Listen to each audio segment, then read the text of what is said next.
Senior صحافی اور تجزیہ نگار جاوید چودھری کے مطابق دنیا کی تاریخ میں علاء الدین خلجی واحد بادشاہ تھا جس نے نہ صرف مہنگائی پر قابو پا لیا تھا بلکہ دنیا کے بے شمار ممالک نے بعد ازاں اس کی اصلاحات کو کاپی کیا۔ ہمیں آج امریکہ، برطانیہ، جاپان اور انڈیا میں مہنگائی پر قابو پانے کے لیے جتنے قوانین اور ادارے دکھائی دیتے ہیں، ان کا اصل بانی علاء الدین خلجی تھا۔ علاء الدین خلجی نے اقتدار سنبھالا تو اس وقت ہندوستان دو بڑے مسائل کا شکار تھا۔ سابق حکمرانوں کی عیاشیوں کی وجہ سے خزانہ خالی تھا، حکومت قرضوں پر چل رہی تھی، تاتاری افریت بن کر آگے بڑھ رہے تھے اور دلی کے تخت کو صاف دکھائی دے رہا تھا اگر ہندوستان نے اپنی دفاعی پوزیشن مضبوط نہ بنائی تو تاتاری ازدے کی طرح پورے ملک کو نکل جائیں گے۔ اس صورتحال میں بادشاہ مخمصے کا شکار ہو گیا۔ ہندوستان کو بچانے کے لیے ایک مضبوط فوج چاہیے تھی، لیکن فوج کو تنخواہیں اور دیگر مراعات کہاں سے دی جائیں گی؟ دوسرا، معاشی صورتحال کو کنٹرول کرنے کے لیے فوج کی تعداد اور مراعات میں کمی کی جائے تو ملک کو تاتاریوں سے کون بچائے گا؟ بادشاہ کے مشیروں نے اسے وہ مشورے دینا شروع کر دیے جو عموماً اس قسم کی صورتحال میں حفیظ شیخ قسم کے مشیر یا وزیر دیتے ہیں۔ بادشاہ سے کہا گیا، آپ عوام پر ٹیکس بڑھا دیں۔ ہندوستان میں اگنے، فروخت ہونے، خریدے جانے یا پھر استعمال کی جانے والی ہر جنس پر 10-15% GST لگا دیا جائے۔ لیکن بادشاہ نے سوچا، کیا لقمے لقمے کو ترسے عوام مزید ٹیکس دے سکیں گی؟ اس کا جواب نفی میں تھا، کیونکہ اس وقت دلی شہر میں سفید پوش بآواز بلند زکوٰۃ اور صدقے کے اصول کے لیے صدائیں لگاتے تھے۔ لوگ 3 کی جگہ دن میں 1 بار کھانا کھاتے تھے اور کچا پیاز باقاعدہ سالن بن چکا تھا۔ اس صورتحال میں بادشاہ کا ایک مشیر ملک خطیر الدین آگے بڑھا اور اس نے بادشاہ کو ایک ایسی پالیسی بنا کر دی جو آج 700 سال گزرنے کے بعد بھی نہ صرف قابل عمل ہے بلکہ ماڈرن ورلڈ اس پر عمل پیرا بھی ہے۔ ملک خطیر الدین نے بادشاہ کو مشورہ دیا، آپ ملک کے تمام ادارے مختلف وزیروں کے حوالے کر دیں، لیکن مہنگائی کنٹرول کرنے کا محکمہ اپنے ہاتھ میں رکھیں۔ آپ کھانے پینے اور عام استعمال کی اشیاء کی قیمتیں خود طے کریں اور روزانہ کی بنیاد پر ان کی پڑتال کریں۔ بادشاہ کو یہ مشورہ اچھا لگا، چنانچہ اس نے سب سے پہلے پورے ملک کے لیے گندم، جو، چنے، چاول، گڑ اور دالوں کے نرخ طے کر دیے۔ یہ ریٹس پورے ملک میں یکساں تھے اور کسی تاجر کو اس میں گڑبڑ کی اجازت نہیں تھی۔ بادشاہ نے بڑے شہر میں غلہ فروشوں کی منڈیاں بنوائیں، تاجروں کو ان منڈیوں میں آباد کرایا۔ شہر کے تمام لوگ صرف انہی منڈیوں سے اناج خرید سکتے تھے۔ ان منڈیوں کے علاوہ اناج خرید و فروخت پر پابندی لگا دی۔ ان منڈیوں کے کھلنے اور بند ہونے کا وقت طے تھا۔ ملک میں اناج کی ذخیرہ اندوزی پر پابندی لگا دی گئی۔ جو تاجر اس قانون کی خلاف ورزی کرتا تھا، اسے منڈی کے درمیان میں کوڑے مارے جاتے تھے۔ سرکاری اہلکار کھیتوں سے براہ راست غلہ خریدتے تھے۔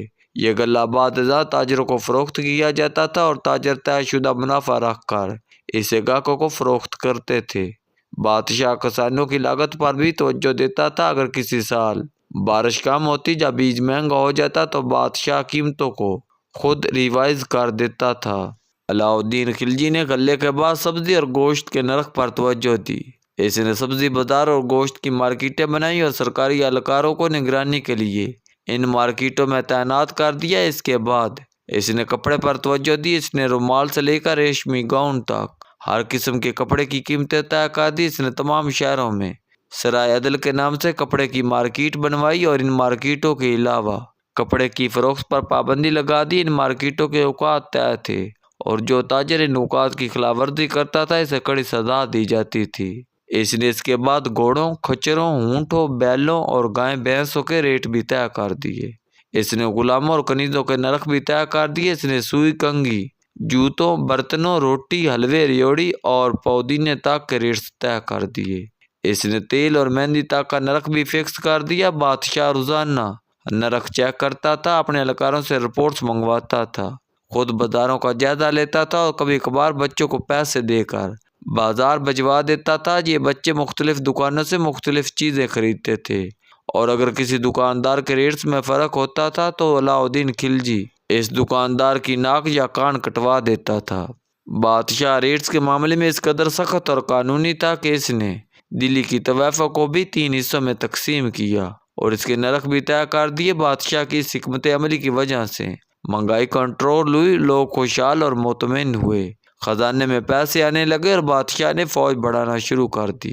بادشاہ کی اس حکمت عملی کا باعث 4,75,000 سواروں کا ایک لشکر جرار تیار ہو گیا۔ اس لشکر نے بعد ازاں نہ صرف مغلوں اور تاتاریوں کا مقابلہ کیا بلکہ بادشاہ نے ملاوا، اجین اور دکن کے علاقے بھی فتح کر لیے اور یہ دنیا کے نامور حکمرانوں میں شمار ہونے لگا۔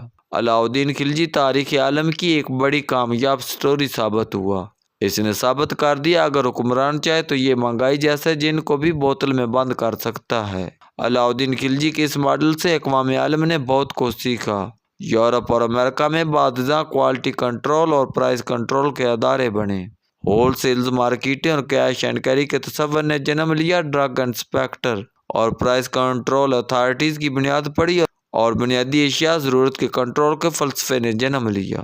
یہ تمام ادارے اس وقت پاکستان میں بھی کام کر رہے ہیں، لیکن بدقسمتی سے یہ ادارے فعال نہیں ہیں۔ اس کی چند بڑی وجوہات ہیں۔